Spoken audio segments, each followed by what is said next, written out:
Oke, sebentar. 1, 2, 3. Oh, sebentar. Ada yang baru mau join. Oke, kita ulang sekali lagi. 1, 2, 3. Baik, terima kasih teman-teman. Silakan Pak Abraham, saya serahkan ke Bapak. Oke, selamat malam semuanya. Kita mulai. Ada yang mau bertanya? Diberi kesempatan sebelum kita masuk ke materi.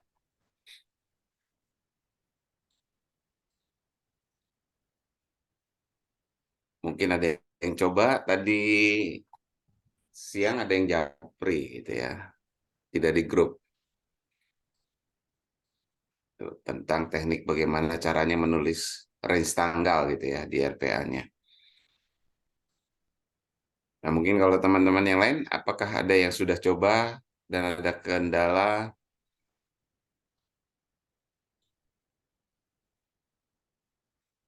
Sepertinya aman-aman saja. Sambil jalan, kalau ini boleh ditulis di chat ya. Kita mulai materi malam ini. Kita lanjutkan dulu. Nanti banyak sesi yang kita bisa gunakan untuk kembali.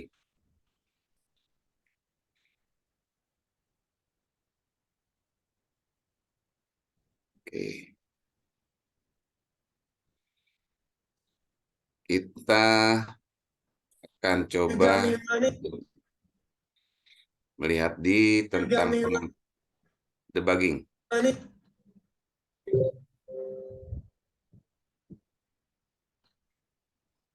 Ya.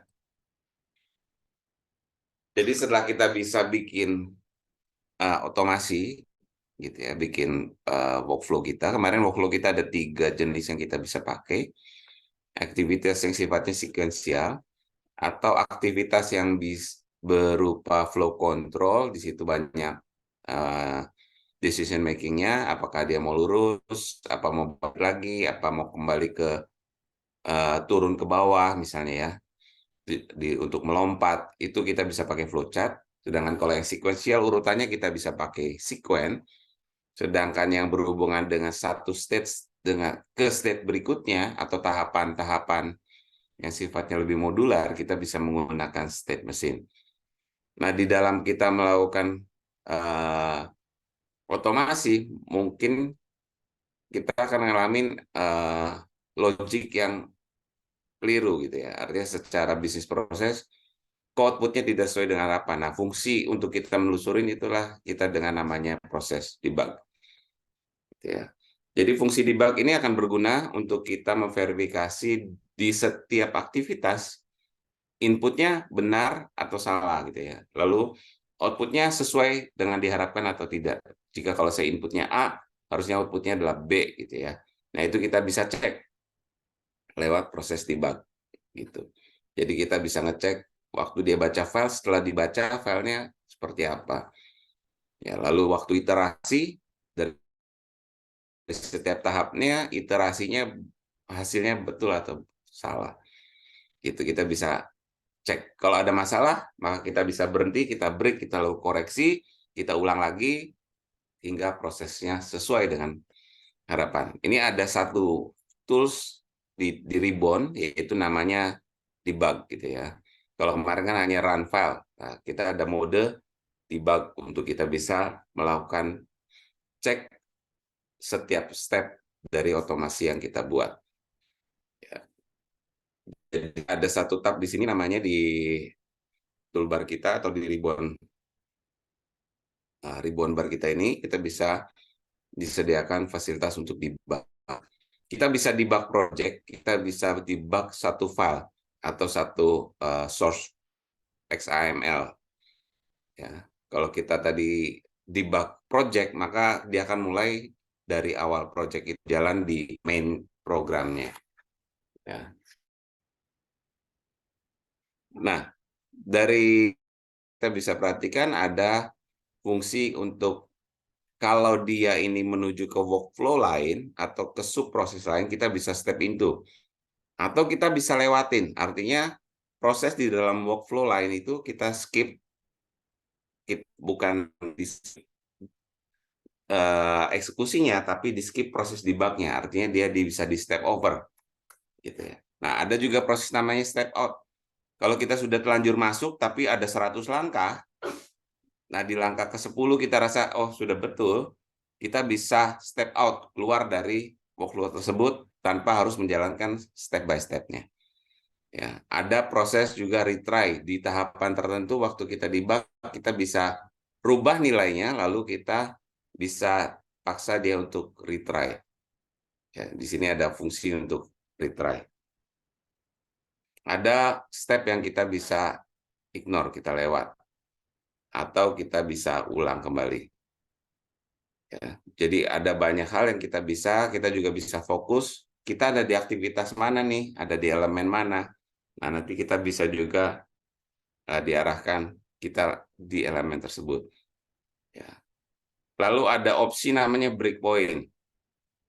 Jadi kalau kita punya 100 langkah, kita mau uji dari atau kita berhenti di langkah ke-50.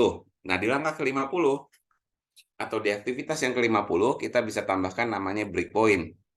Nah, waktu kita run debug, maka dia akan berhenti di breakpoint tersebut. Dari breakpoint kita bisa lanjutkan dengan step into, step over, ataupun step out. Ya, ini bisa seperti ini. Oke, ada juga melihat langkah-langkah dari eksekusinya. Nah, ini ada highlight elemennya. Kita juga bisa melihat aktivitas di lognya. Ya. Ada proses jalan picture in picture. Jadi eksekusinya di istilahnya apa ya, di layar terpisah. Gitu. Atau kita bisa lihat log file eksekusinya. Ini open logs gitu ya. Oke, jadi apa yang kita mau lakukan dalam debug ya kita bisa mulai proses debugnya. Sebetulnya dia run juga, run aktivitasnya, tapi dalam mode debug gitu ya. Jadi kalau mode debug maka kalau ketemu breakpoint dia akan berhenti. Gitu. Kita bisa start gitu ya. Kalau debug dia akan prosesnya adalah step by step dia akan dilangkahi. Jadi kita udah run debug, habis itu kita step into atau step over atau step out gitu ya. Untuk kita tesnya. Ya, ini tadi ada sorot tadi ya penjelasan satu-satunya. Nah, ini breakpoint kita bisa hidupkan, artinya diaktifkan atau dia di disable, atau kita bisa lihat breakpoint-nya ada di titik mana aja nih. Jadi ada panel khusus namanya panel breakpoint. Jadi kita bisa lihat kita memberikan titik-titik berhenti waktu saat eksekusi itu ada di mana. Kalau slow step ini untuk supaya tahapan eksekusinya itu bisa dibuat lebih lambat, gitu ya. Jadi waktu kita eksekusi dia akan jalankan lebih lambat atau lebih cepat sesuai dengan kebutuhan kita. Ya, di sini ada slow step ya. Tujuannya untuk kita bisa melihat pergerakannya lebih lambat, gitu ya. Jadi bukan dikasih delay, tapi delaynya di sisi breakpoint, ya di sisi debugnya, di proses debugnya. Oke, panel yang disediakan gitu ya. Ini diterjemahkan jadi nggak enak gitu ya. Ini ada panel penduduk lokal nih. Jadi ada watch panel gitu ya. Ada nanti kita lihat deh.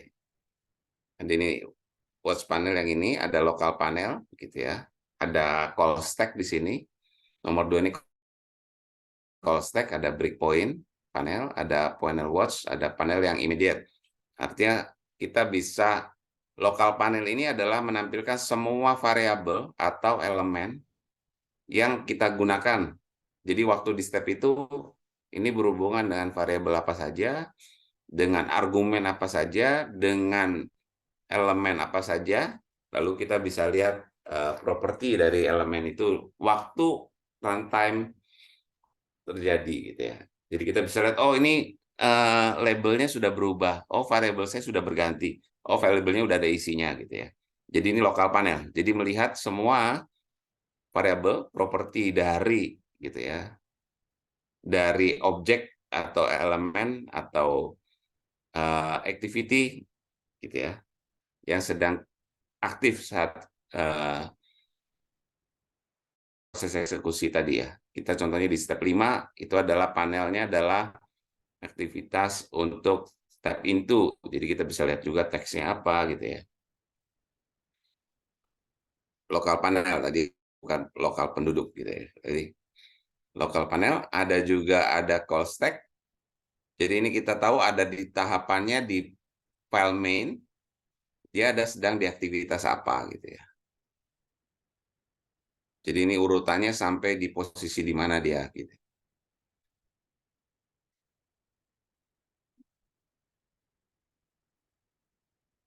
Jadi call stack ini bicara melihat urutan aktivitas kita ada di posisi mana.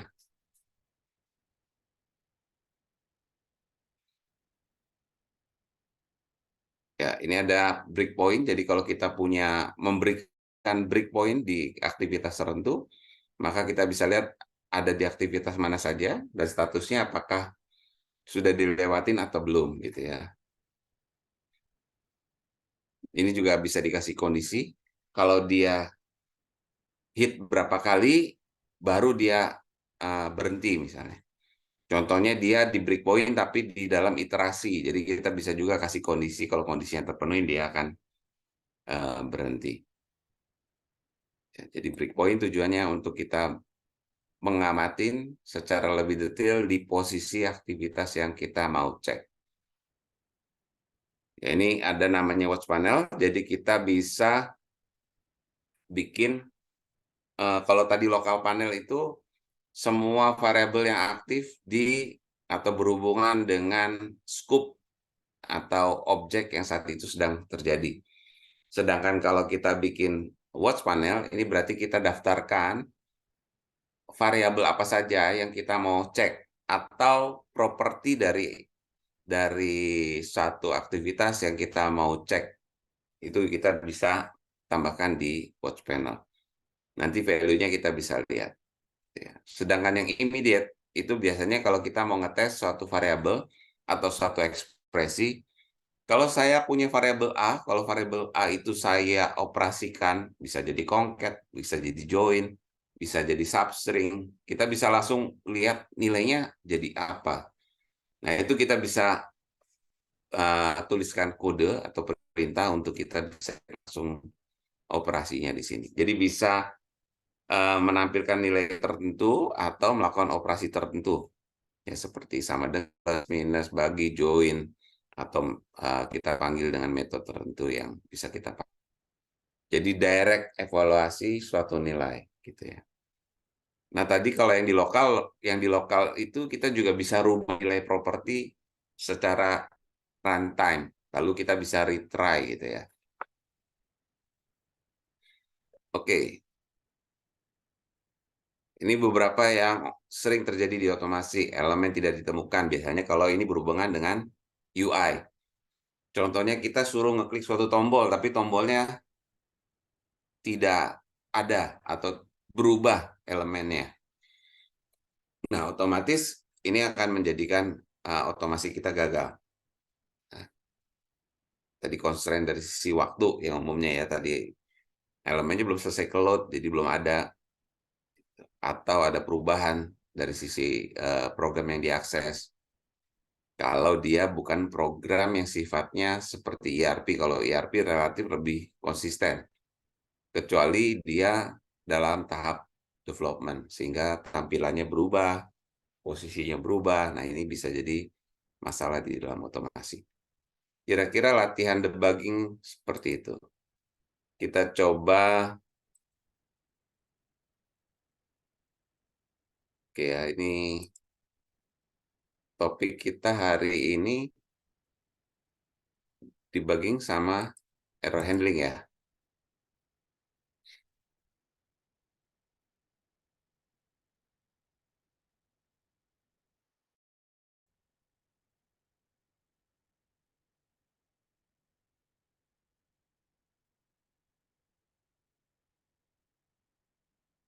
Oke, kita coba dulu.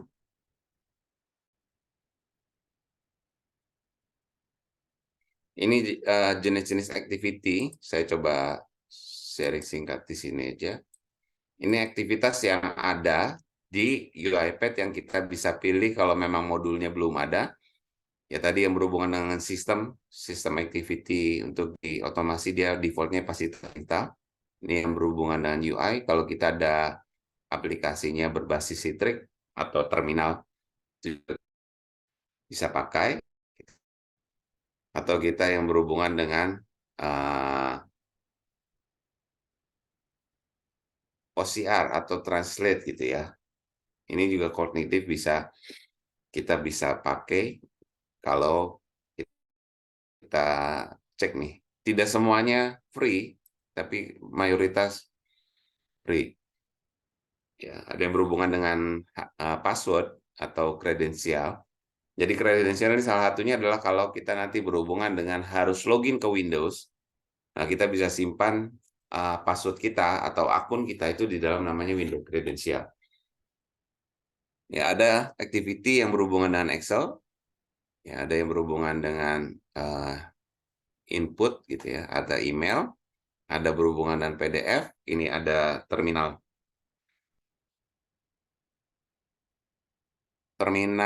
gitu ya. Ini kalau memang aplikasinya berbasis apa namanya konsol ya atau terminal.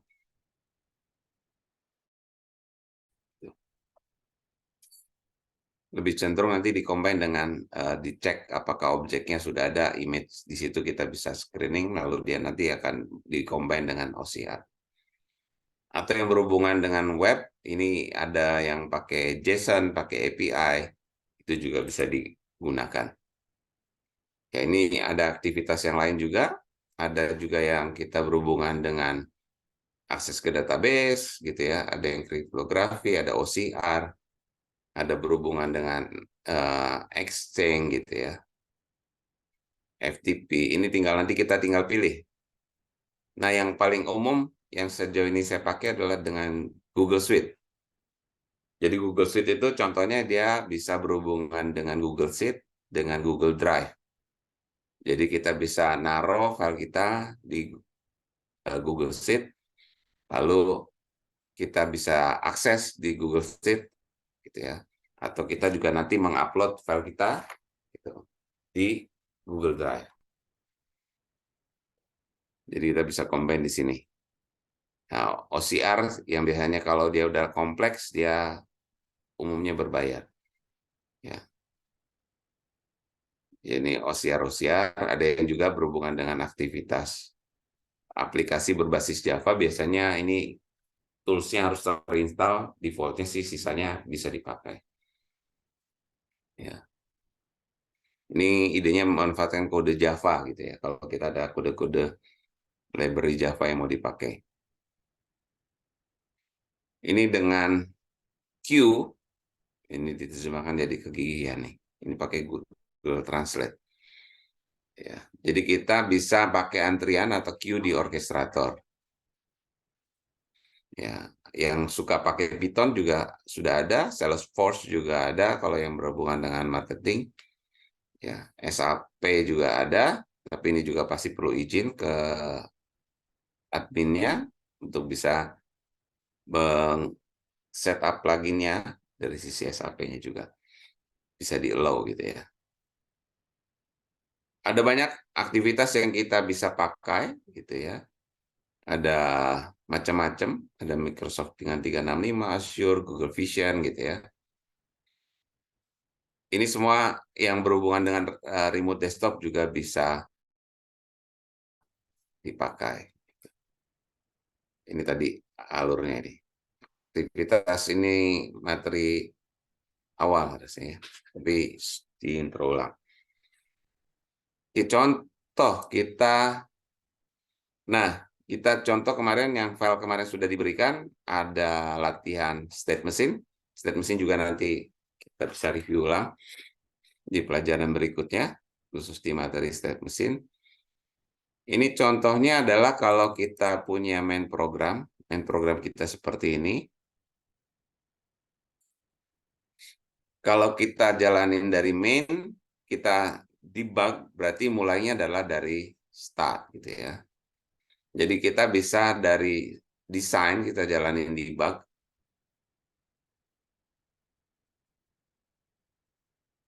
Defaultnya dia akan eksekusi satu-satu seperti biasa kita running, cuman lebih lambat gitu ya. Biasanya kan kalau dia dalam mode run file, dia close UiPath-nya, lalu akan dia panggil robotnya, lalu dia jalan. Nah, kalau kita dengan mode ini sebetulnya dia jalankan filenya tetap normal, gitu ya. Seperti tadi, dan contoh di debug, ini ada slow step, ini ada pilihan waktunya, seberapa kita mau dia lebih slow. Jadi kalau tadi file, debug gitu ya, kita debug, suruh dia debug, dia akan eksekusi satu persatu.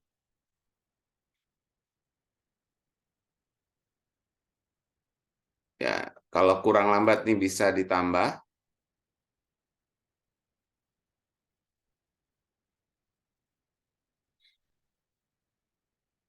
Ya, ini bisa dilihat di output panel kita. Waktu dia ada dialog juga dia akan berhenti. Ya, kalau kita jawab yes, dia akan kemana? Misalnya kan ya, kembali ke main. Dia akan lanjutkan ada di state yang di mana. Nah, defaultnya ini ada panel namanya lokal. Ya, ada watch, ada immediate. Gitu.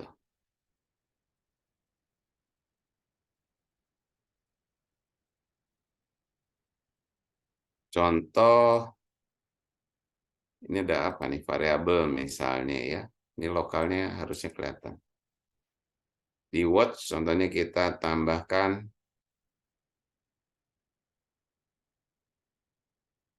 bentar, ini kita mode break.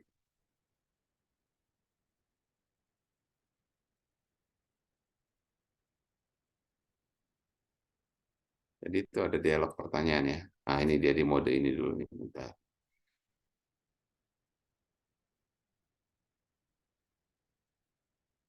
Ya, jadi kalau dia di dalam mode tadi running pertanyaan tadi, dia tidak dalam mode break atau step, dia nggak bisa dilihat di lokal panelnya. Tapi kalau kita di lokal panel, kita bisa lihat. Ya. Contoh tadi dictionary, kita juga bisa lihat gitu ya. Isinya dictionary-nya apa? Nah ini, dictionary-nya isinya ini. Jadi kita bisa juga lihat elemen dictionary-nya. Ini isinya 4 gitu ya. Di dalamnya adalah isinya. Jadi kita bisa tadi property red line gitu. Itu kita juga bisa dilihat input dialog juga tadi activity ini isinya apa gitu ya. Jadi yang ada di scope yang berlangsung kita bisa lihat. Ini contoh suhu AC. Kita mau bikinin di sini suhu AC gitu ya. Jadi kita bisa langsung lihat nilainya. Ya, suhu AC ini sekarang nilainya adalah 24. Gitu ya. Kalau di immediate, contohnya kita bisa bikin suhu AC ditambah 3 gitu. Ya, kita bisa langsung evaluasi, oh, kalau suhu AC ditambah 3 itu sama dengan 27. Ya, jadi kita bisa evaluasi saat itu juga, kalau saya operasikan ini nilainya jadi berapa. Gitu. Ini dengan immediate. Tadi kalau kita mau memberikan namanya breakpoint, contoh, kita akan breakpoint kalau dia ketemu activity. Ini karena kita ada di activity ini. Contoh kita akan break kalau dia ketemu di activity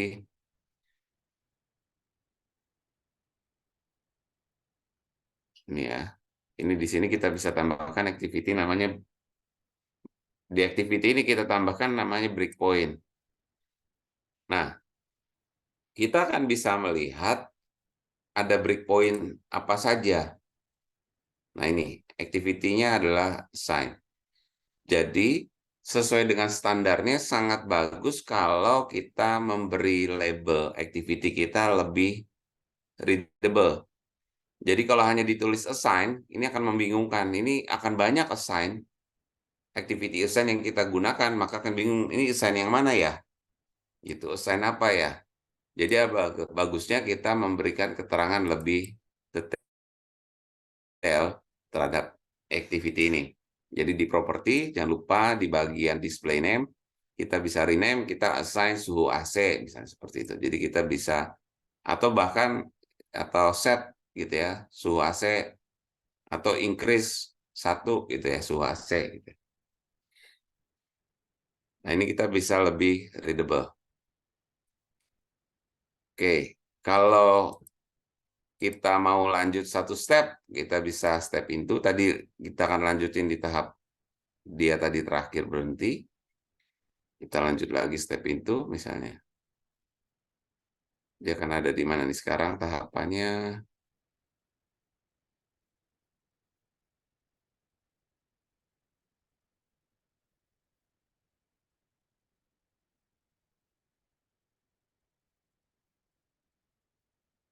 Oke, ntar kita review ya. Contoh kita lihat step itu lagi. Dia ada di mana nih? Bentar ya. Nah, ini dia sekarang baru masuk ke if. Dari if, kalau step into dia akan masuk ke dalam blok di bawahnya. Gitu ya. Kalau step out, dia akan keluar dari blok then ini. Gitu ya. Kalau di sini masih ada tahapan berikutnya, kalau step out berarti dia akan melanjutkan, tapi tidak step by step, tapi akan keluar ke blok di atasnya. Gitu. Tapi tetap dieksekusi tahapannya. Ini bisa step out lagi, berarti keluar lagi ke yang paling atasnya. Oke, kita bisa continue untuk melanjutkan. Ya, dia akan kembali ke sini, lalu suhunya kita lihat dia sudah +1. Ya. Kalau kita oke, dia akan berhenti di sign. Kelihatan dia kalau masuk ke posisi breakpoint, dia akan kelihatan di sini merah bahwa dia masuk ke area breakpoint ini. Jadi dengan breakpoint kita nggak perlu step by step kita harus lewatin, tapi kita bisa langsung menuju gitu. Waktu dia tertrigger, berarti dia terlewatin dieksekusi sesuai dengan harapan kita atau tidak. Jadi kita bisa direct, kita berikan titik breakpoint. Kalau kita sudah tidak mau breakpoint gimana? Berarti kita klik kanan, kita toggle lagi juga bisa, berarti dia tidak aktif gitu ya. No condition defined, berarti dia tidak akan lewat di sini. Jadi kalau kita lanjut dulu, ini tetap dieksekusi yang tadi. Ya, kembali ke sini. Kalau kita bilang hit, harusnya tidak ada breakpoint gitu. Maka dia akan kembali lagi ke titik dialog tadi. Ya, jadi kalau statusnya kosong begini berarti dia breakpoint-nya tidak aktif gitu ya. Kalau dia berubah warnanya jadi ada hitam atau blok hitam, artinya tulisannya ini berarti sedang aktif di breakpoint tersebut. Nah, kalau kita punya lebih dari satu boleh nggak? Boleh. Contoh, berhenti kalau di state code gitu ya. Di mana di sini? Kita pasang toggle breakpoint lagi. Itu ada 2. Ya. Kalau dia aktif atau tercapai kondisinya dia akan di sini. Kalau tadi mau dikasih logic, ya tadi di sini bisa diedit dikasih kondisi.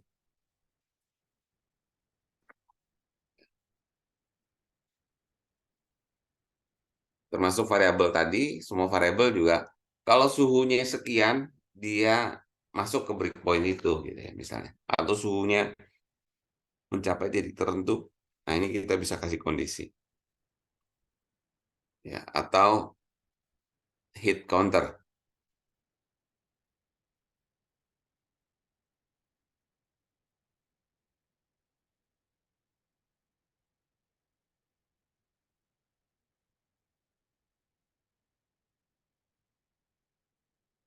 Kalau dia tercapai, mau di lock nggak gitu ya. Kalau breakpointnya terhit, dia kasih di lock.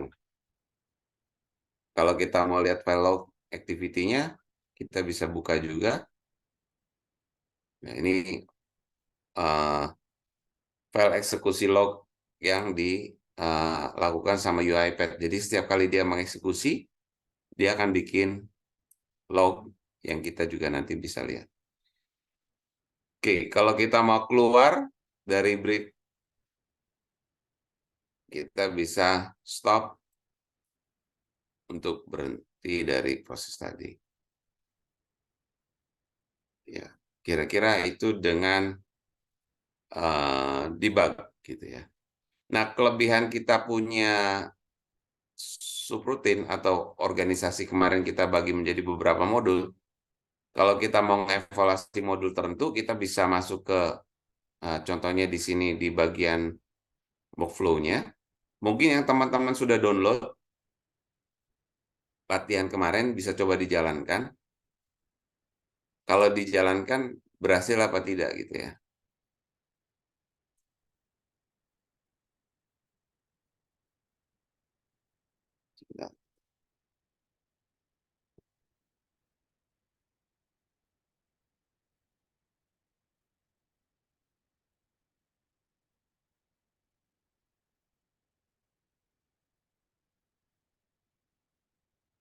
Ya, nah coba yang punya teman-teman berhasil nggak ya? Kalau kita debug khusus file yang ini saja. Ini salah dia kembali ke main ini. Harusnya saya mau debug yang bagian init workflow saja. File ini saja. Ya. Jadi kalau debug ini debug seluruhan. Kita uh, debug file saja. Jadi yang kita debug hanya bagian init workflow saja. Kalau tadi debug, dia debug seluruh aplikasi.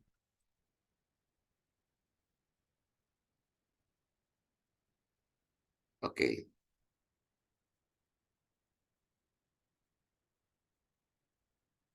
Silakan dicoba apakah ada error atau tidak gitu.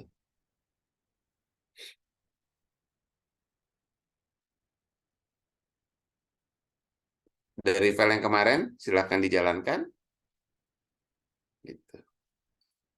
Apakah teman-teman berhasil menjalankannya atau tidak? Ada yang sudah mencoba?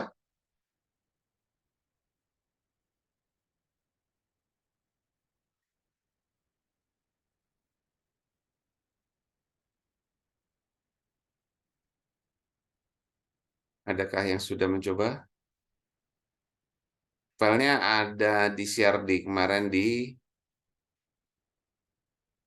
Telegram, di grup kita. Saya sudah share, silakan di-download, silakan dicoba. Apakah berhasil menjalankan program init workflow saja sampai dengan tampil pertanyaan yes, no tadi ya, kalau kita jalankan. Nah, perbedaannya kalau dijalankan dia nggak akan masuk ke tampilan konsolnya, dia akan diminimize, studionya langsung dia jalankan robot. Yang berhasil sampai dengan eksekusi ini ada nggak? Ya. Jadi prosesnya hanya sampai dengan bagian bertanya apakah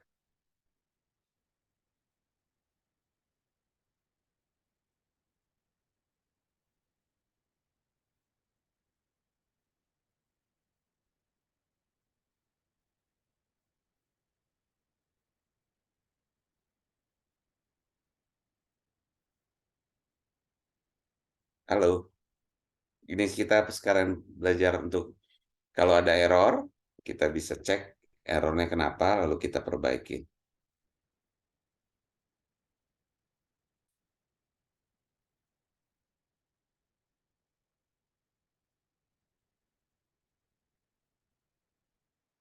kasih waktu 5 menit untuk mencoba.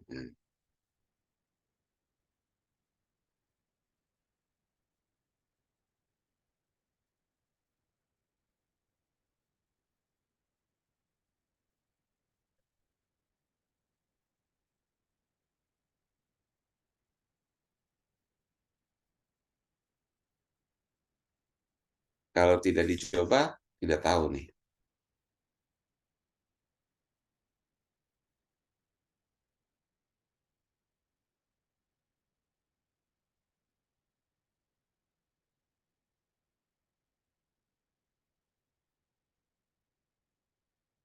Kalau peserta boleh share screen?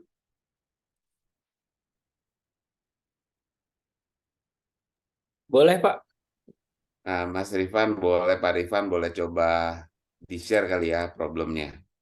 Sambil yang lain mungkin kalau mau coba yang tadi, latihan state machine, bagian file init workflow gitu ya.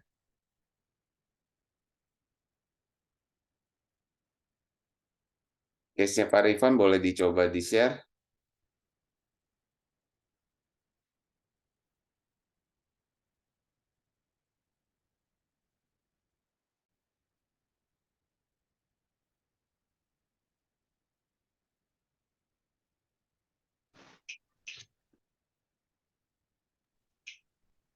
Sorry Pak, Brad, sorry izin. Eh, Terkait yang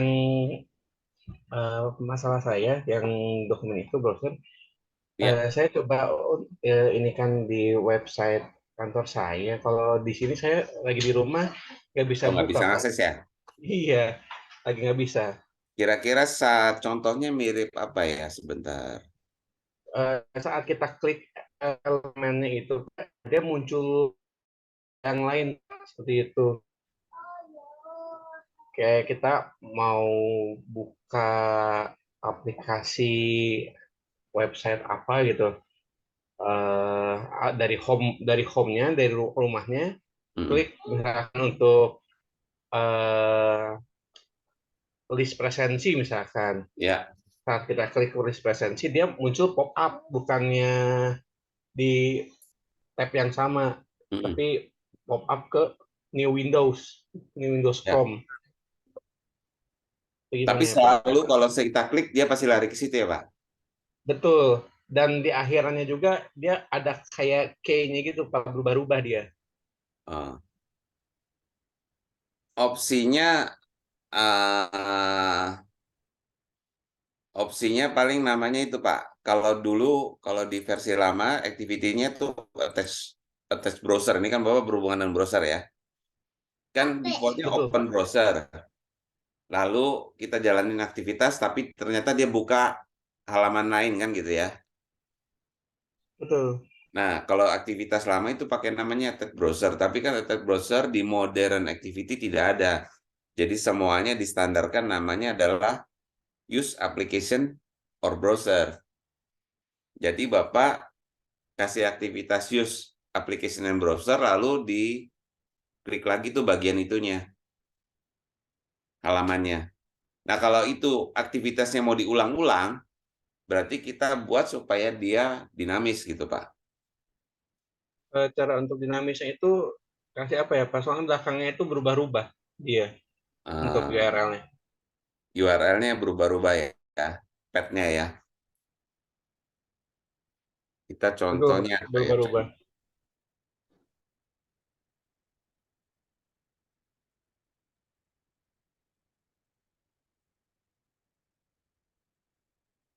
Sambil tunggu yang kalau tadi case-nya butuh ini, mungkin bisa coba yang tadi dulu, Pak. Yang latihan tadi ada yang berhasil dijalankan? Jalaninya bagian init workflow saja, Pak. Jadi kita mau mendebug workflow, namanya init workflow. Jangan jalanin dari main. Kalau dari main pasti Bapak lancar-lancar saja. Nah, tujuannya kita mau bikin modular. Kemarin kan belajar organisasi project. Kita buat modular itu supaya apa? satu modul atau satu file itu bisa kita jalankan secara mandiri. Kita bisa debug, kita bisa tes. Modul ini sudah berhasil, modul ini berhasil, modul itu berhasil. Ah, mungkin contoh URL-nya seperti itu, Pak. Ada di belakangnya tuh ada key apa, dan itu masing-masing suka berubah tergantung kita ngekliknya kapan tuh. Ya, ya. Contohnya kan Atau Bapak misalnya mau bikin schedule buat si ID user atau employee A gitu kan gitu. Begitu dia klik pakai ID-nya pasti ID itu kan gitu. Begitu employee-nya kita ganti, otomatis tampilannya berbeda gitu ya Pak ID-nya ya. untuk si pet-nya ya, pet Ya, URL itu. heeh. Sebetulnya kan ini ID dari aplikasi web utamanya, tapi pop-up-nya kan nggak ada ID-nya kan Pak. Apa ini yang halaman web pop-up-nya? Itu halaman web pop-up-nya, Pak. Oh, pop-up-nya berarti dia eh, berupa window yang ada URL-nya berarti ya Pak ya? Betul, Pak. Bukan memang panel pop-up saja disebutnya window pop-up gitu. Artinya ini memang buka load satu halaman kan gitu ya Ah aplikasinya. ya, betul, Pak. Betul. Buka halaman tapi di Windows baru gitu. Ya, ya, Windows ya. browser baru. Eh,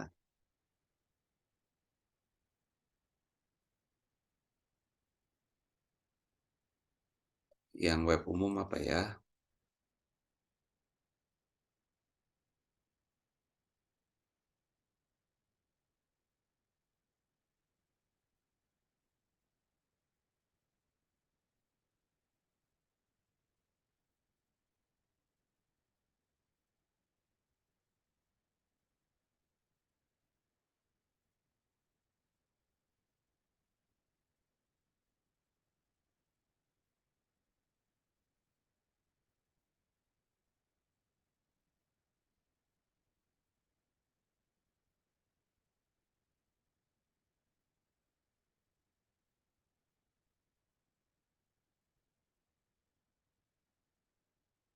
Dia bikin tab baru atau dia pop-up terpisah ya? Dia pop-up-nya new Windows, Pak. New New Windows ya. browser, Jadi bukan bukan tab. bukan tab baru ya, tapi new. Betul. New Windows, Pak. Betul. New browsernya. Si Chrome-nya buka lagi new Windows.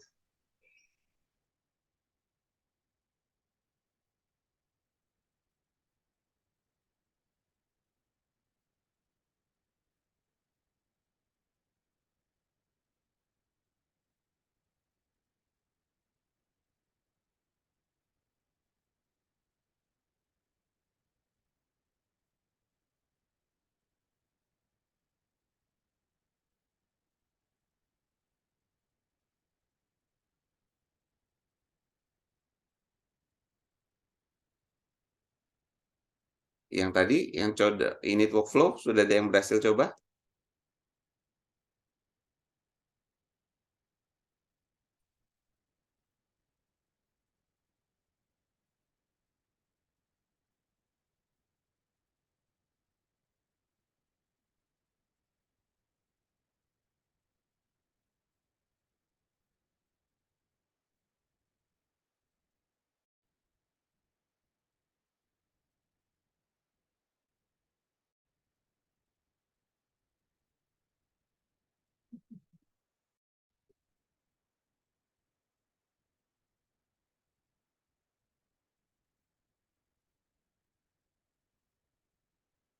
Atau kalau kita lihat mungkin mirip ini nggak Pak? Coba ya.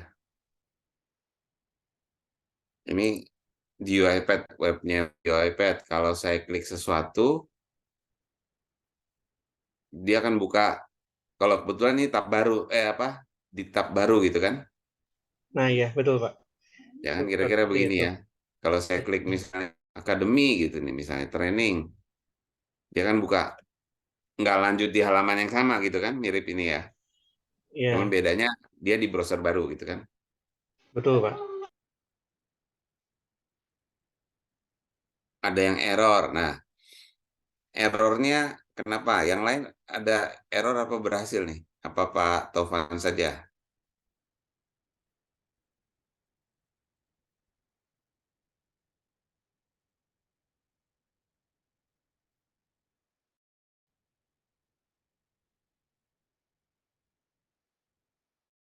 gini kita browser ya Pak. Lalu eh, contohnya ini kita buat jadi browser sendiri dulu, new window.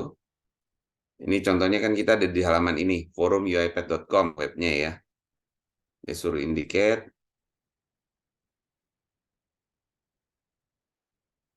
Mana nih? Nah, oke, aplikasi.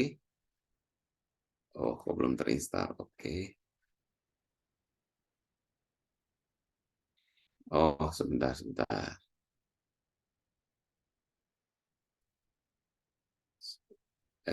Ketutup semua. Nah,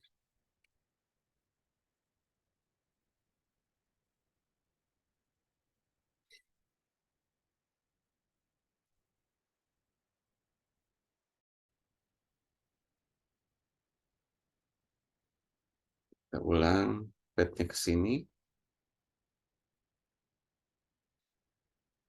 Kebetulan browser tadi ada dialog untuk nanya saya mau pakai profil yang mana gitu kan gitu ya. Dia nggak mau. Ya. Dari browser ini lalu kita aktivitiesnya adalah klik.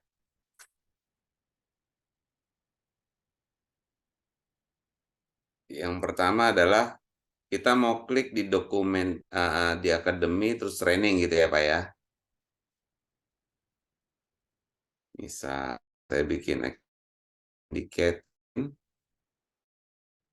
suruh klik elemen akademi.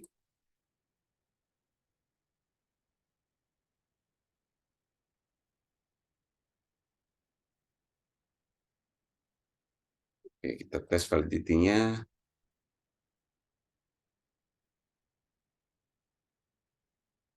So, oke, confirm.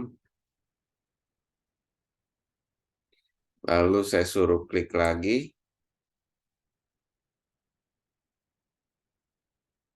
Indicate on sini.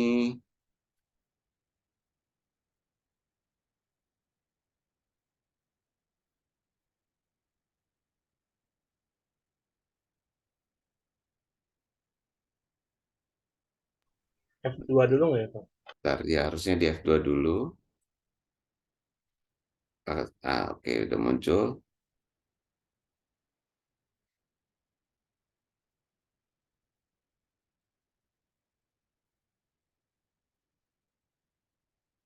Hilang dah. Bentar.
Nggak mau. Bentar ya, cancel. Yang pilihan hover itu ya, Pak ya? Hmm? Kita kayaknya F4 deh.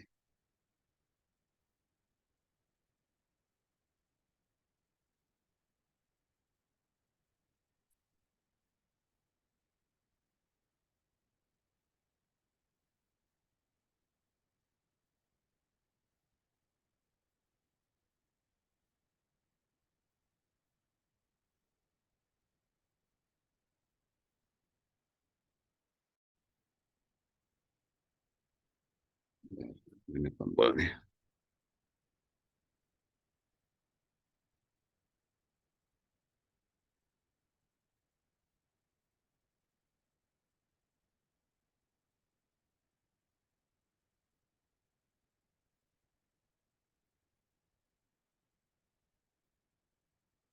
Yang hilang.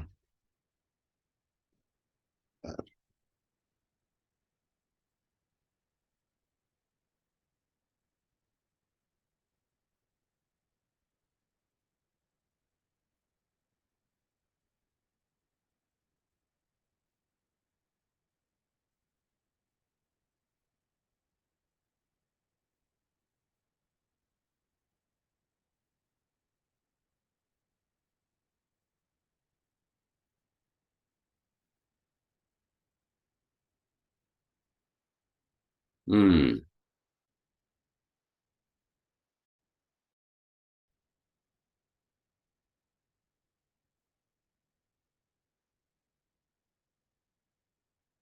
ini computer visionnya hidup soalnya. Bentar.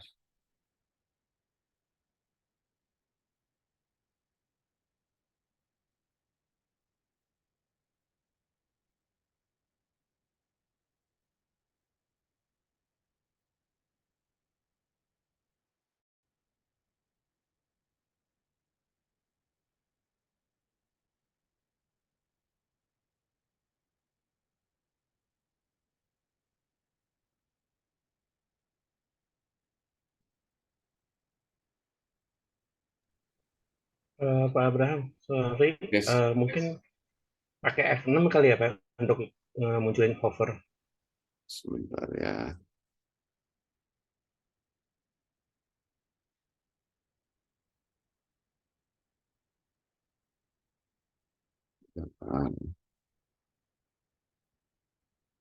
Oh iya, iya, betul.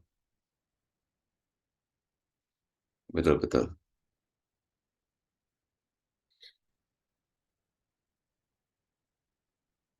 Iya, ini over selection.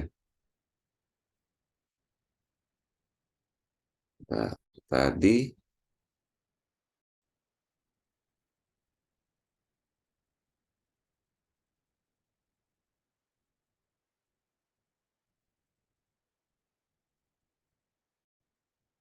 coba kita coba ya jalankan.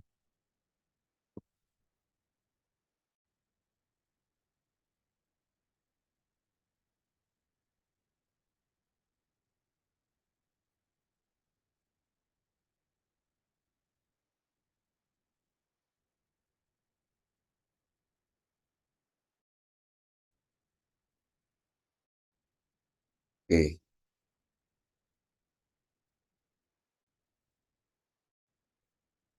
kita mengambil tadinya mau type itu atau mau itu ambil get text aja ya. Mungkin Ya, coba Pak. kita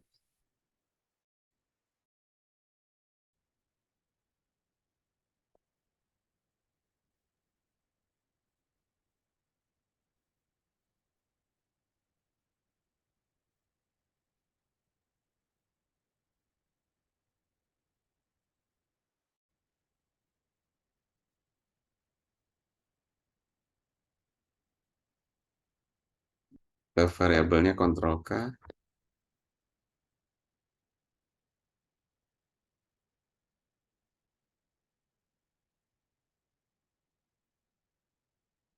set title, dia variabelnya string,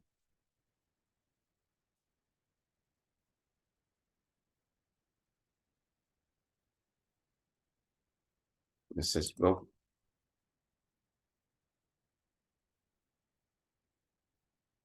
tadi namanya text.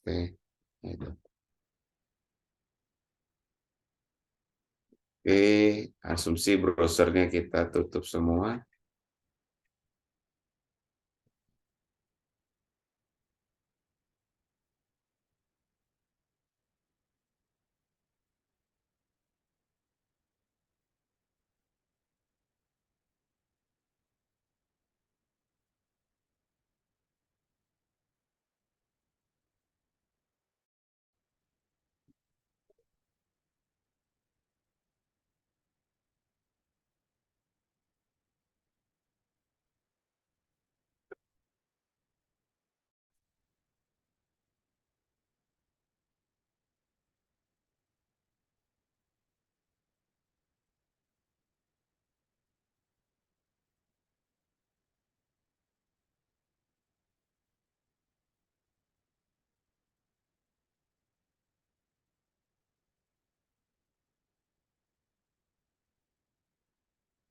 Hmm,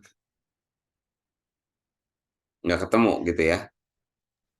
Nah iya Pak, saya sih pakai ini lagi use application browser lagi ke Ya, URL yang baru itu Pak. Betul. betul. Jadi karena dulu itu padannya ini dengan get text sebetulnya kan gitu.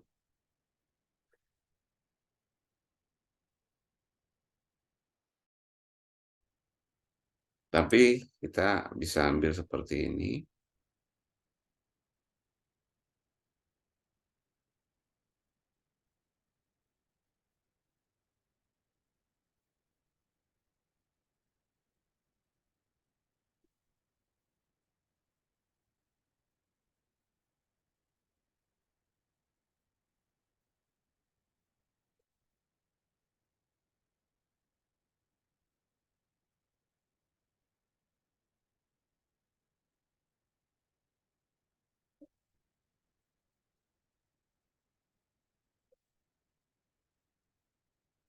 Oke, ketemu.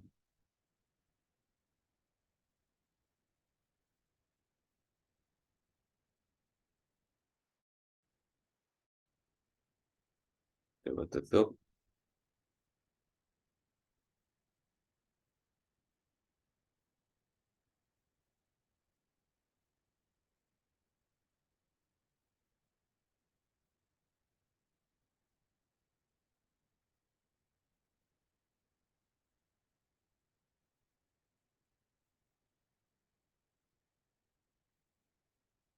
Kita buka forum.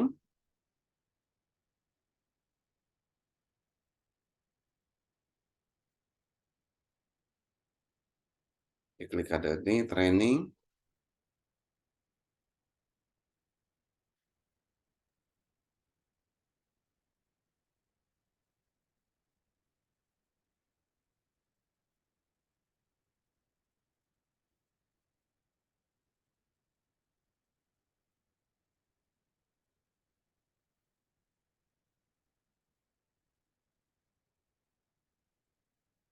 Hmm,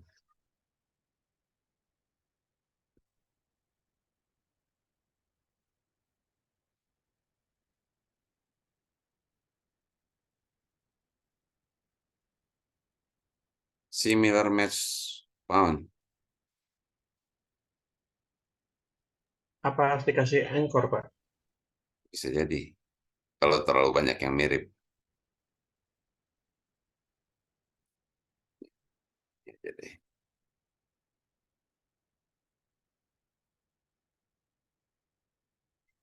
Coba kita ulang.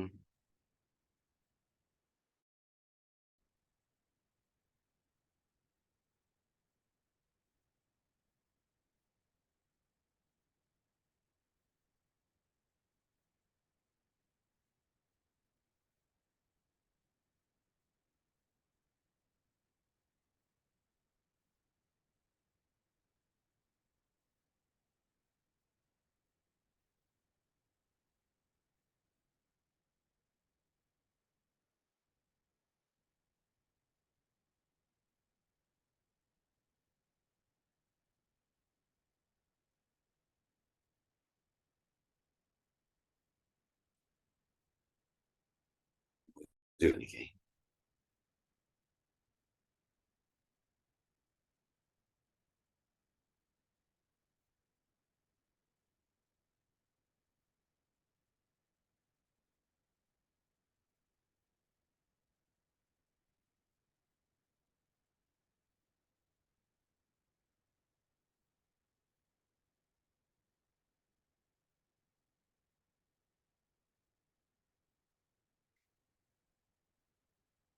Not ambiguous Atau exception.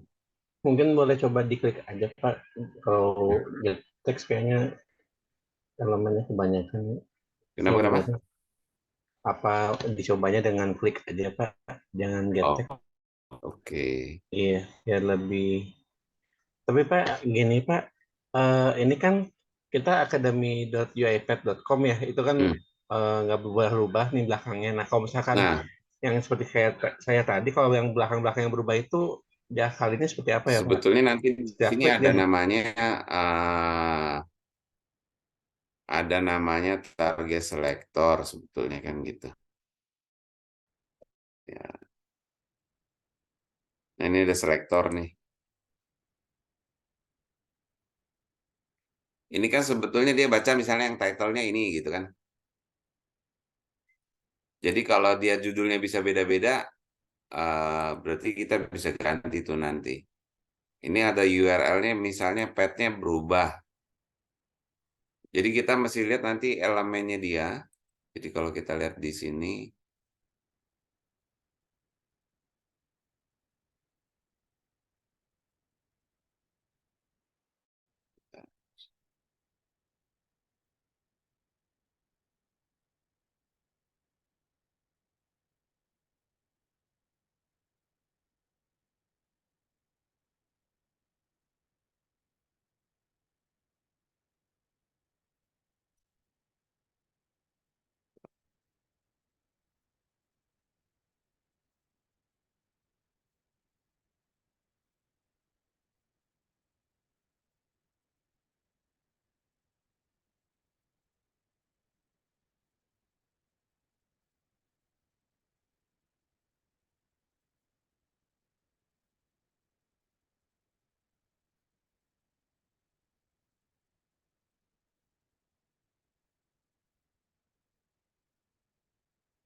ini tadi elemennya elemen apa ya tadi? Saya klik ya.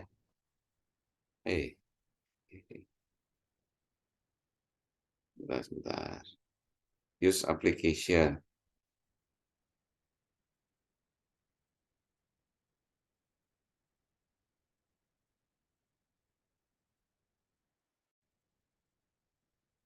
Misalnya tadi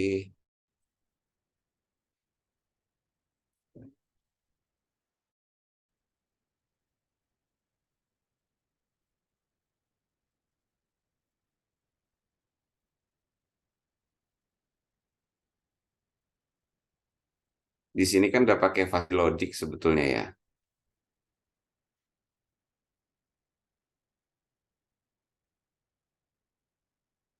Oh, karena dia elemennya terlalu ini.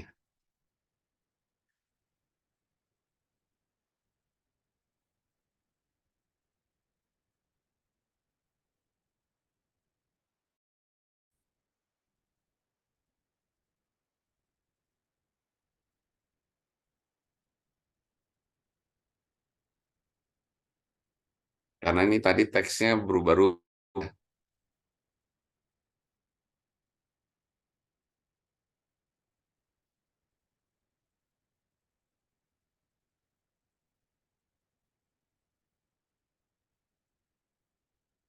Jadi hover.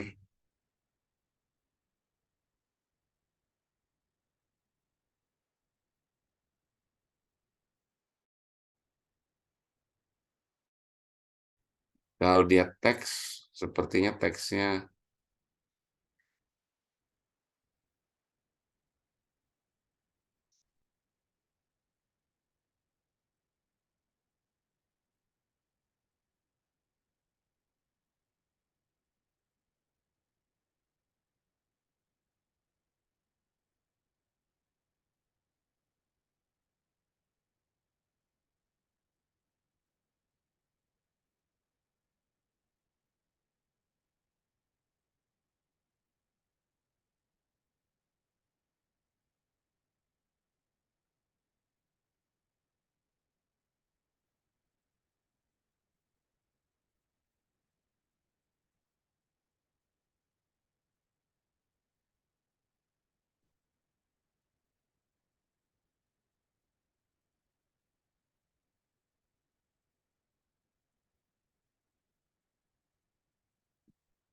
nah ini targetnya terlalu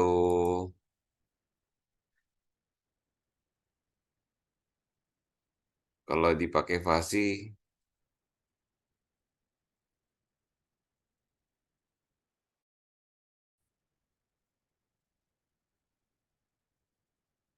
sepertinya nanti idenya gini-gini. Sebentar ya, agak. Contoh yang paling gampang kalau tadi URL-nya ini nggak ada yang ada path sih ya. Contoh kalau dia title-nya ini kita mau depannya mungkin bisa berubah-ubah, tapi kita mau belakangnya dia tetap UI path, kita bisa rubah pakai bintang untuk mewakilin title-nya waktu dia berubah. Gitu. Oh, berarti kalau misalkan belakang yang berubah bisa pakai bintang juga ya? Ya, Oh, Pak misalnya Abraham. tadi kalau depannya mau ada yang berubah gitu, nanti kita bisa dimodifikasi ininya, di selektornya.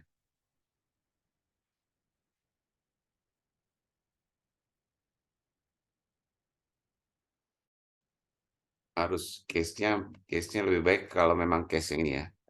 Ini yang di modern nih memang agak lebih kompleks ya. Kalau mau bisa hidupkan mode klasiknya. Jadi kalau klasiknya ini harusnya ada open browser.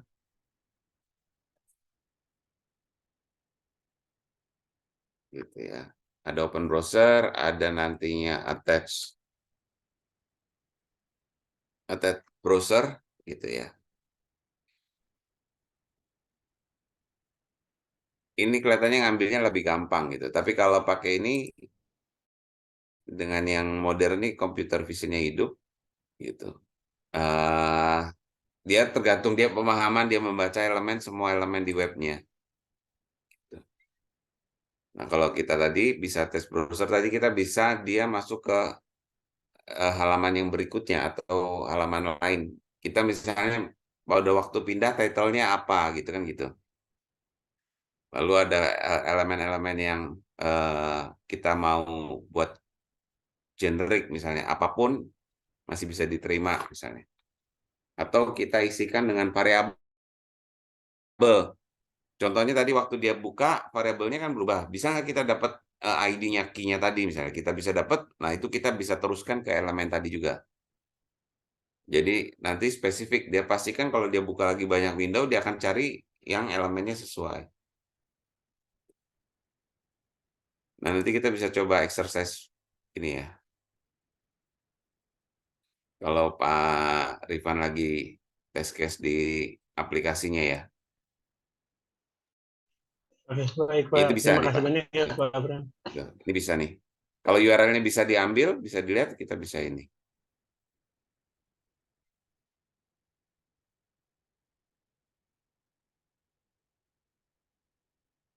Nah, cuman efeknya nanti mungkin bisa coba yang klasik ini ya Pak. Pakai attach browser. Gitu. Jadi dia memang hanya ngambil screenshot elemen-elemen yang ada di browser itu, lalu kita bisa baca apakah klik get text atau input text dan segala macam sesuai dengan browser yang lagi kita mau tuju. Gitu. Catat Ini Pak harus Abraham. dua dan Terima kasih Pak. ya, Nanti besok saya coba. ya. Nah untuk yang tadi sebetulnya tadi program saya ini kalau saya jalankan defaultnya error. Sebetulnya dia mungkin errornya seperti ini.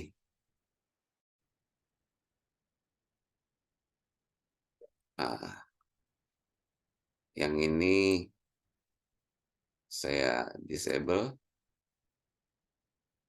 Pasti errornya adalah seperti ini.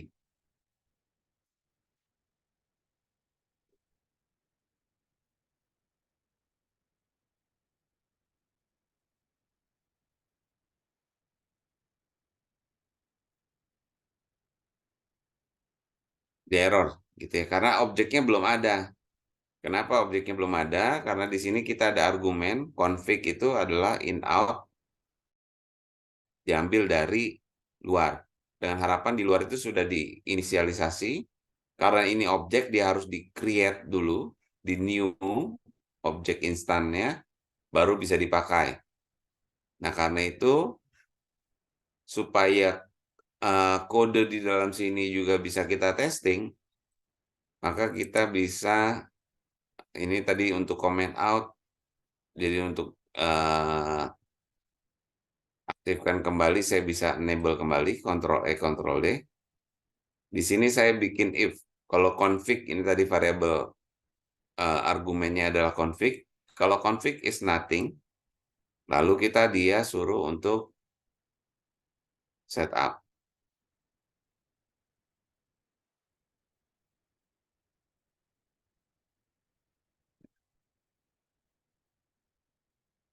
Kalau config-nya nothing, lalu suruh kerjakan sesuatu di sini. Ini kok suka hilang sendiri ya? Ini tadi ada activity-nya nih. Nah, harusnya tadi activity-nya adalah sign. Ini untuk memperbaikinya, saya tambahkan assign. Lalu saya bikin di config. Variabel config saya inisialisasi dengan perintah new dictionary dalam kurung of string, string. Jadi kalau variabel ini belum diinisialisasi, maka akan diinisialisasi di proses ini.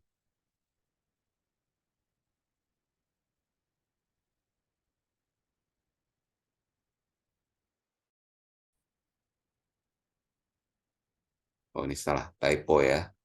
Harusnya of string. Oke, tanda serunya sudah hilang, berarti errornya tidak ada.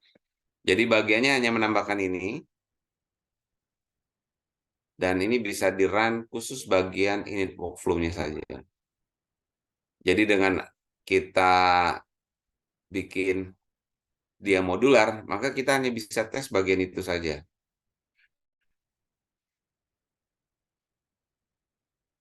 Ya, muncul seperti ini, kita jawab yes, berarti berhasil. Kalau kita mau debug bagian ini saja juga boleh, kita debug file.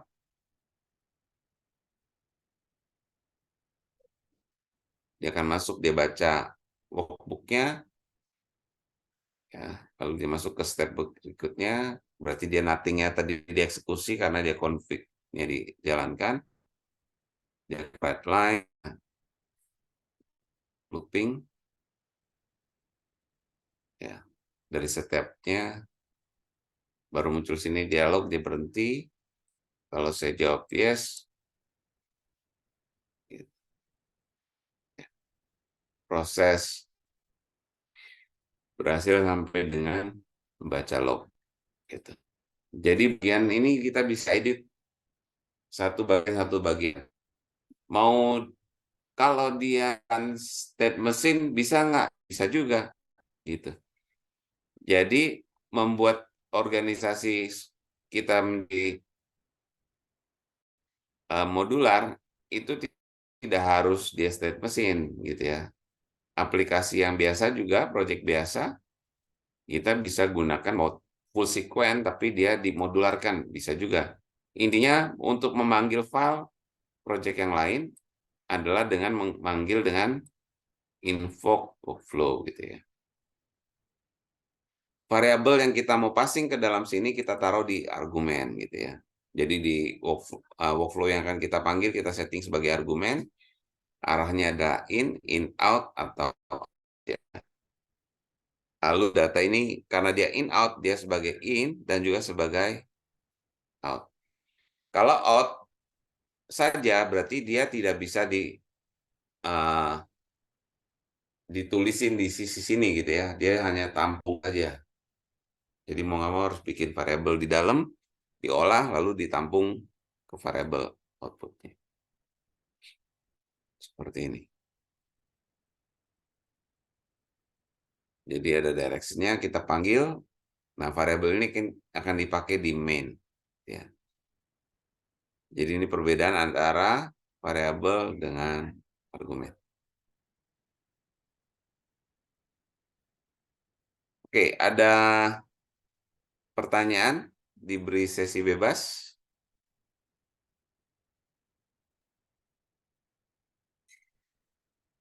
salah satu error handling misalnya ya, kalau programnya kita run,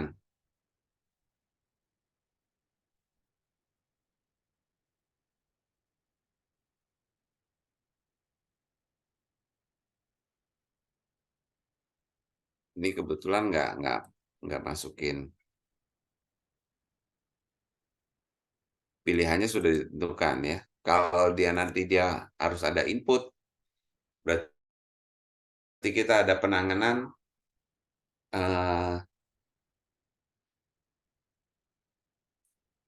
kebetulan dia filenya adalah file config-nya yang salah misalnya. Di config ini kan kita isi variabel tadi.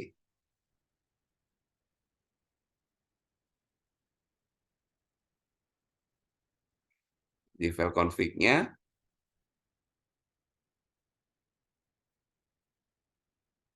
ternyata ini bukan 30 tapi 3O. Nah, mungkin kan kelihatannya mirip nih.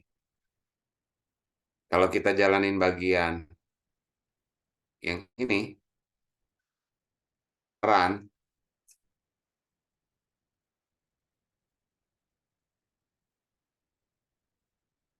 oh sorry, kalau pakai yang workbook, Excel-nya wajib ditutup. Ya, jadi kalau tadi pakai workbook tidak perlu ada Excel terinstall di komputer itu, dia tetap bisa baca range-nya. Sampai sini baik-baik saja. Ya, secara config file ini aman, tapi kalau kita jalankan programnya,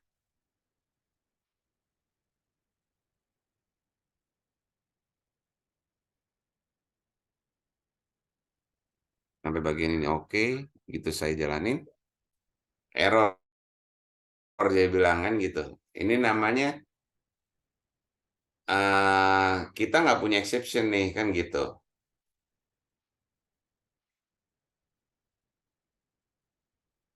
Artinya kita harusnya membuat,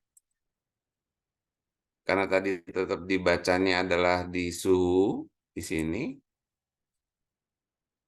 maka errornya akan muncul waktu proses,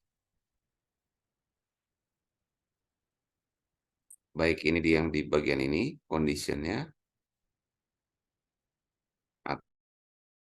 atau di bagian tadi minimumnya. Kalau kita mau supaya lebih mudah, bisa jadi kita buat dia sebagai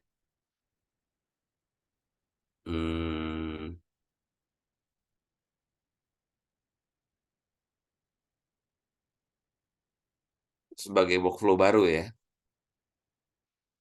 Gimana kita mau handling gitu ya prosesnya.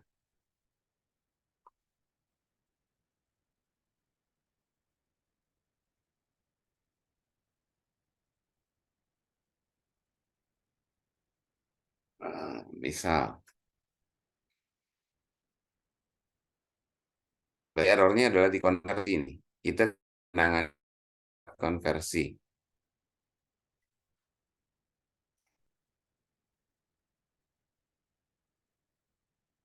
Secara logik berarti harusnya kita ada bikin di sini adalah artinya sign.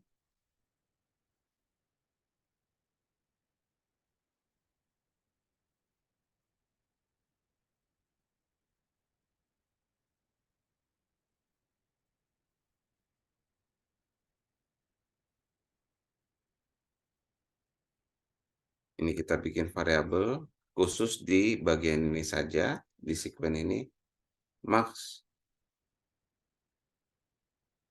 itu suhu. Ya.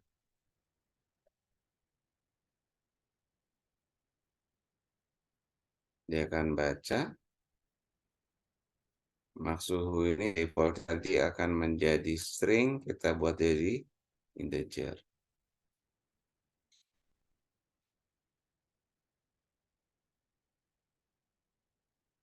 Tanda serunya nggak hilang-hilang. Nah,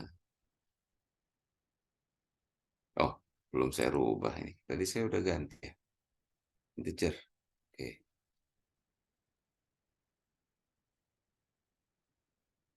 Harus di tab.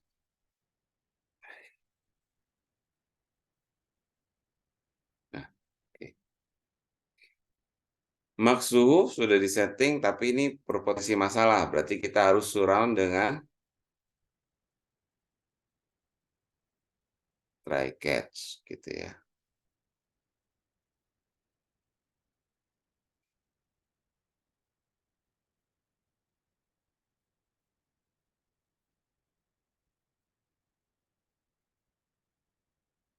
Di sini kita bisa bikin kalau ketangkap exception,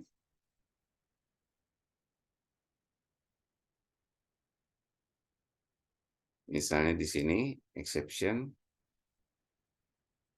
kalau ketangkap exception, activity-nya ngapain?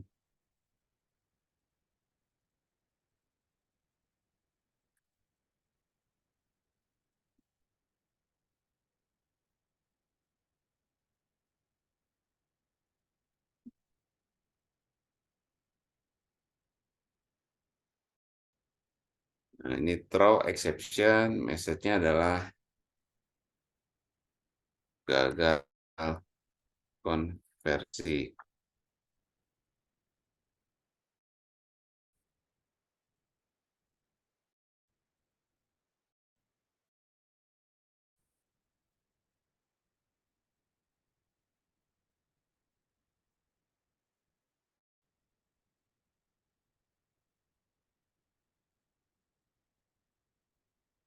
Oke, sebentar ya. Misalnya kita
sebentar ya.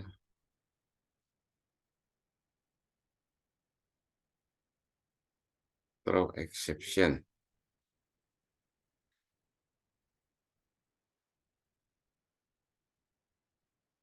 Dia mau ditangkap di mana nih? Bentar. Kalau ketangkap, dia lempar.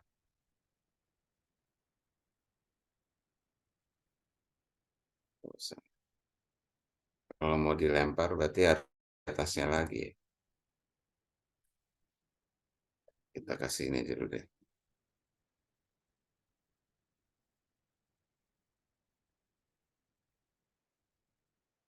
Kalau tadi kita throw,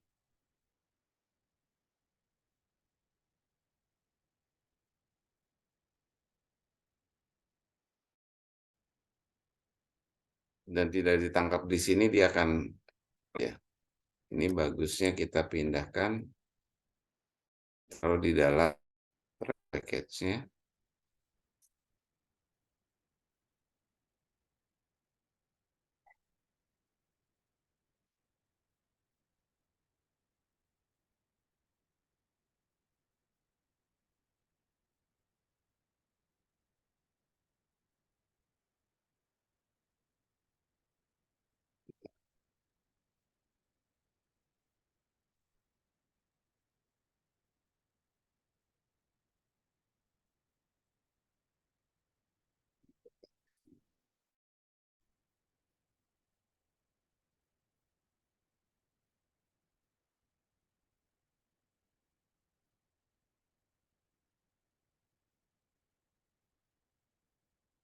exception.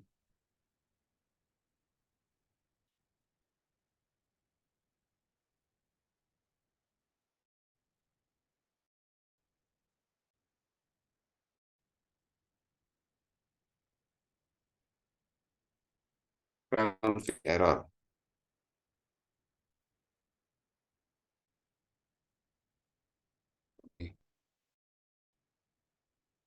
Config error. Jadi ini kalau di harusnya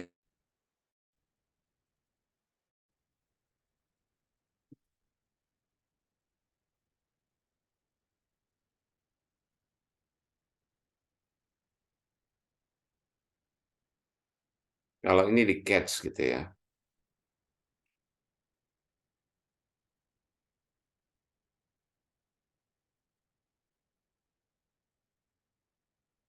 File config error, tapi dia akan kembali lagi ke sini lagi nih. Nah, tinggal kita penanganannya kalau config error, kita mau kemana nih? Aplikasi berhenti, gitu ya.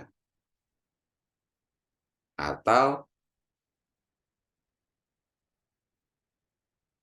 dia akan kembali ke sini.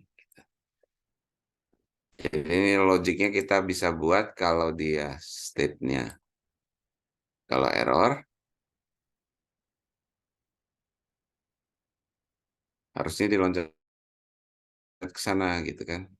Ke end state-nya.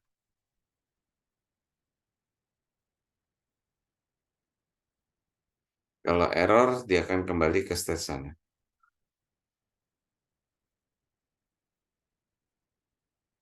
Oh, ini lagi running ya. Kita berhentiin dulu. Mode editor.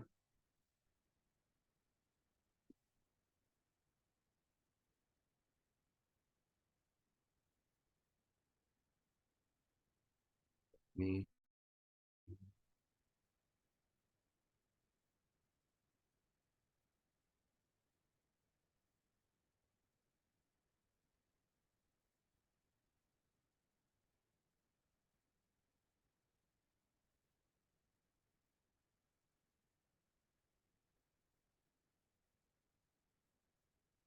Kondisinya apa nih?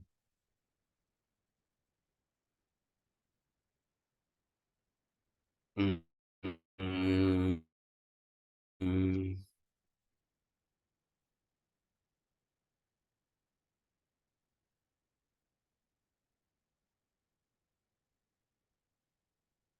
Ini namanya business exception ya. Saya lupa gimana bikinnya.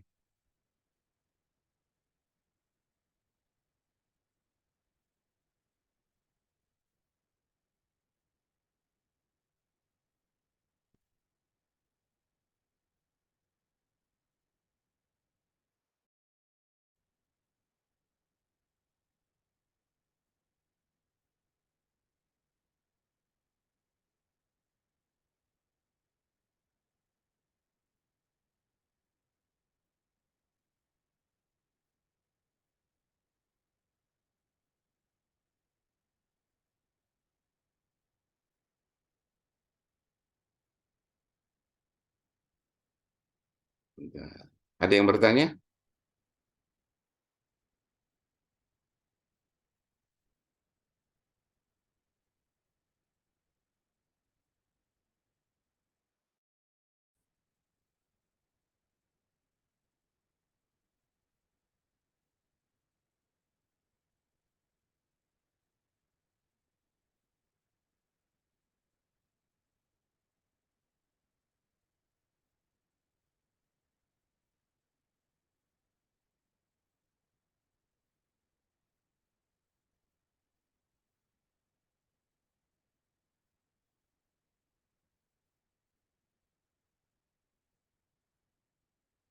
Oke. Ini ada business exception. Di sini waktu dia ketemu error, kasih message box ini, lalu saya bikin assign.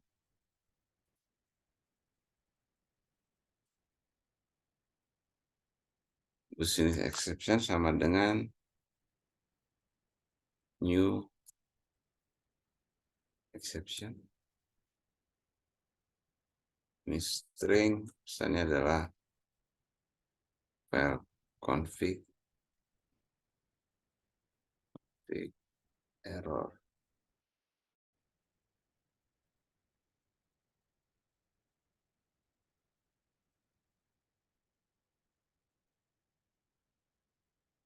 Harus integer.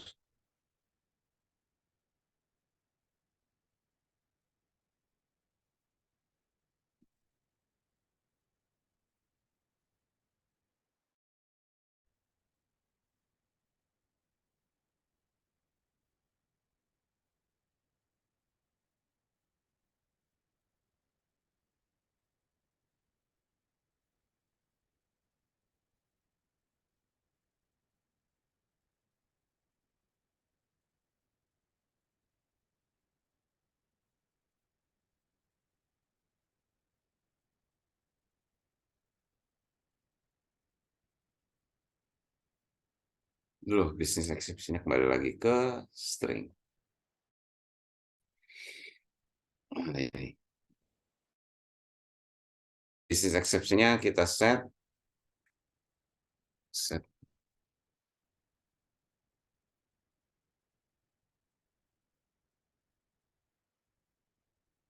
Jadi objek exception awalnya adalah null. Dia akan ke sini kalau ini adalah business exception is not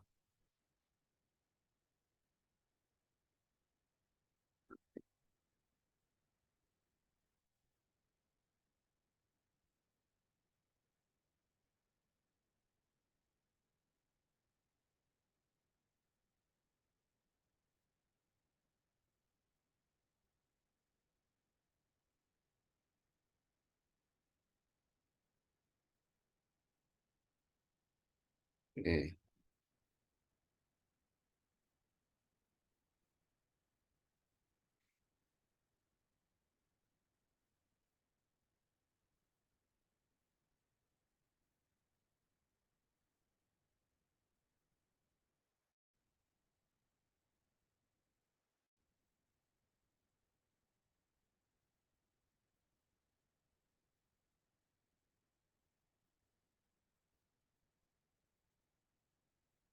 Salah ya, bentar. Logiknya ada salah. Business exception.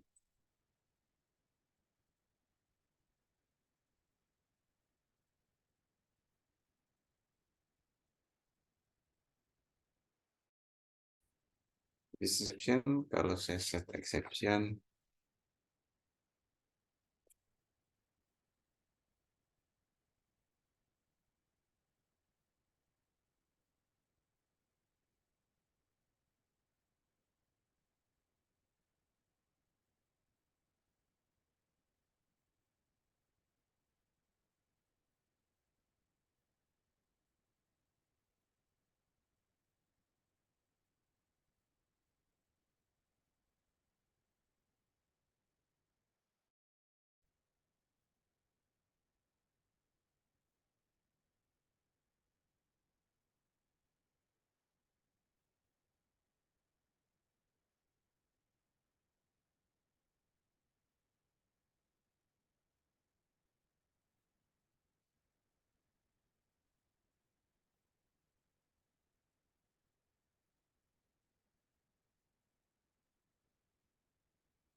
kalau dia ada isinya, dia akan lari ke sini.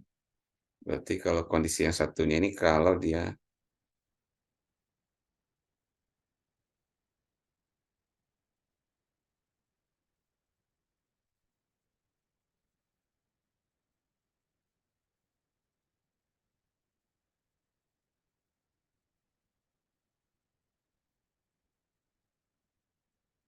kasih judul ini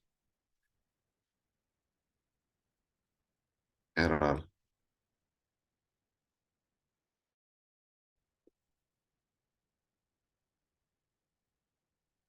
Logiknya kalau kita typo di itunya ya. Oke, coba kita run file.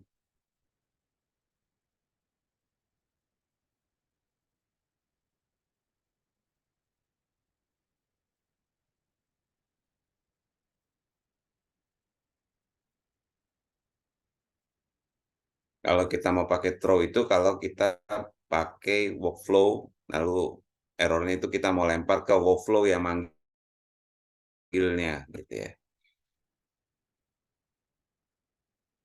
Yes, di sini masih belum error.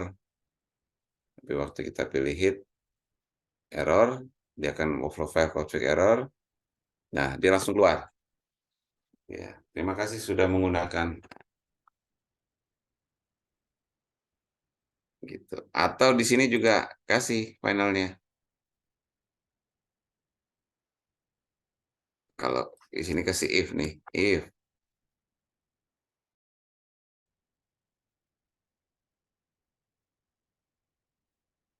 nggak mau if-nya.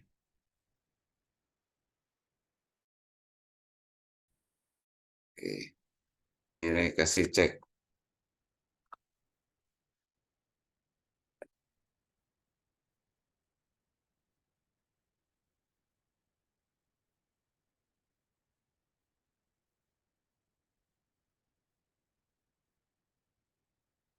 Kalau bisnis ininya nothing, maka message box-nya adalah ini.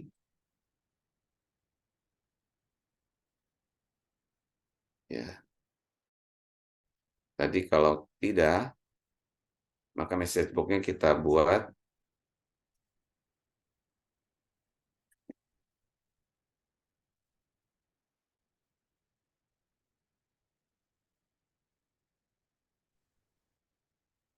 section dot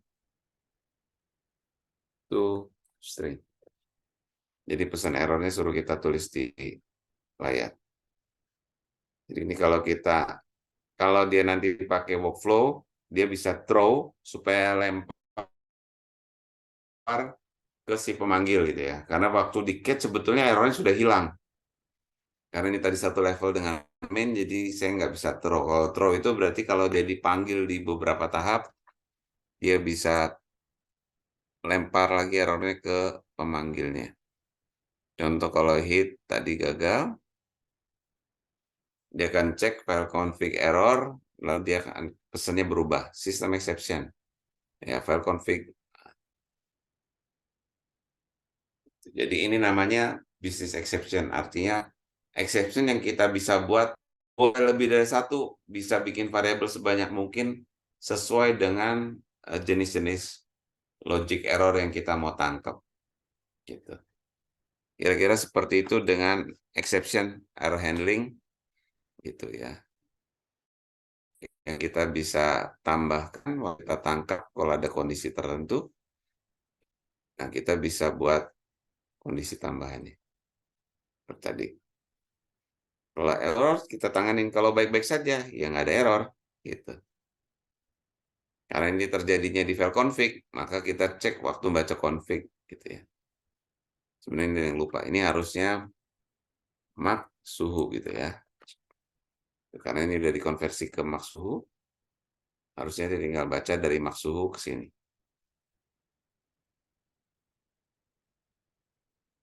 Ya, seperti itu. Ada yang mau ditanyakan? Kalau tidak ada, nanti yang barunya saya bisa update gitu ya. Dan saya kirim balik untuk ada contoh exception di sana. Sama tadi editnya banyak. Kalau kita pakai version control, kita tambah adalah error handling gitu ya. Nah, error handling. Saya commit and push, maka kode kita otomatis tersimpan di GitHub. Ya, ini otomatis ini, maka sudah sinkron. Pasti nanti di sana ada error handling gitu ya.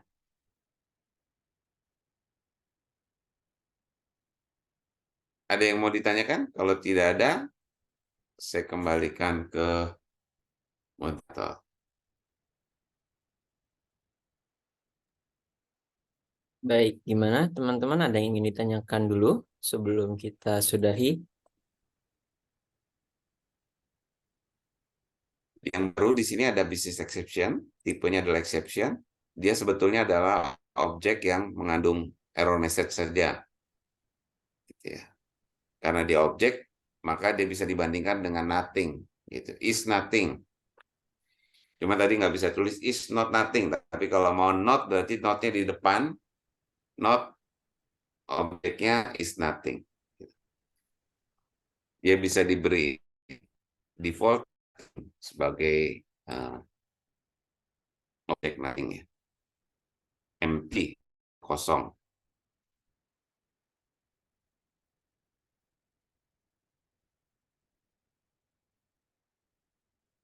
Kalau ada, boleh. Kalau mau bertanya di Telegram juga boleh. Ini sepertinya memang sudah pada liburan, gitu ya. Long weekend. Harpitnas, Pak. Iya, Harpitnas nih. Ya, gimana teman-teman? Ada yang ingin ditanyakan dulu? Sepertinya tidak ada ya, Pak ya. Ya, prinsipnya tolong kalau tidak dilatih, tidak dicoba, maka tidak tahu kendalanya apa. Gitu. Jadi kalau kita belajar RPA tanpa nyoba, nah pasti nanti hanya istilahnya apa ya, ngawang-ngawang gitu ya. Hanya sulit kan kalau kondisinya tadi, misalnya seperti tadi, oh kalau saya klik-klik gimana solusinya misalnya.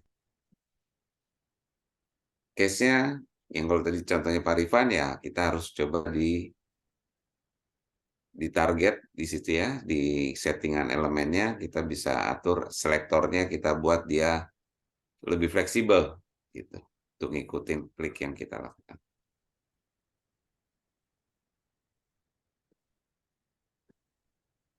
Boleh coba case-case sederhana, jadi teman-teman boleh lakukan yang memang sehari-hari.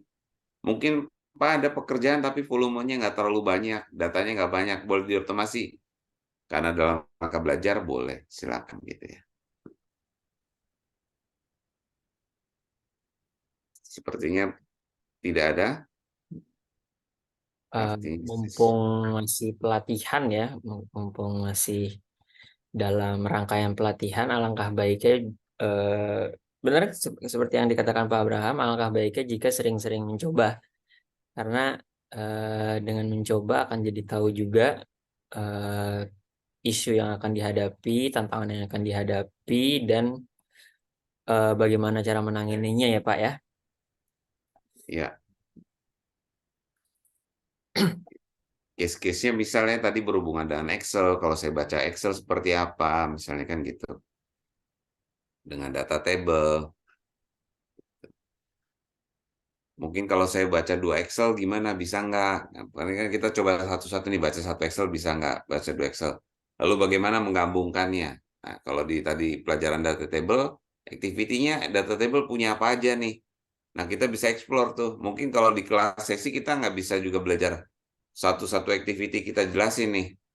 Tapi dengan kita coba lihat, oh di activity data table ini ada macam-macam nih, ada join, ada build data table gitu kan gitu. Ada di minus operasinya, ada di intersect. Nah, bisa nggak kita pakai gitu kan. Nah, nanti dari situ kita akan makin paham kapan kita pakai activity yang mana gitu untuk menyelesaikan masalah kita yang mana. Kalau nggak pernah nyoba, nah itu sulit gitu nantinya.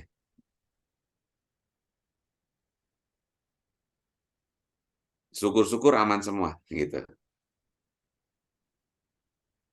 Ya mungkin aman semua ya Pak ya. Mungkin saja aman semua. Ya. Atau nanti kita ada sesi yang memang bisa kita project, nanti mungkin bisa jadi tugasnya project gitu ya.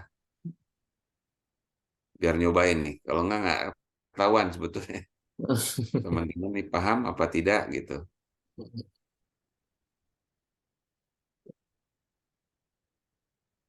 Sepertinya tidak ada. Mungkin kita close buat malam hari ini.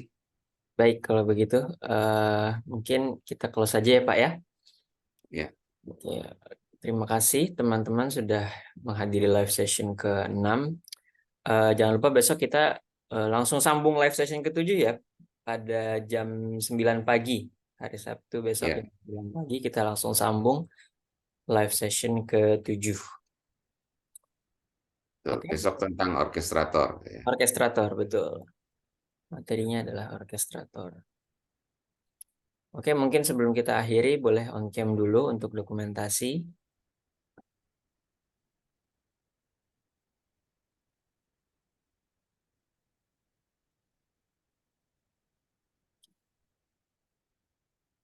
Ada lagi?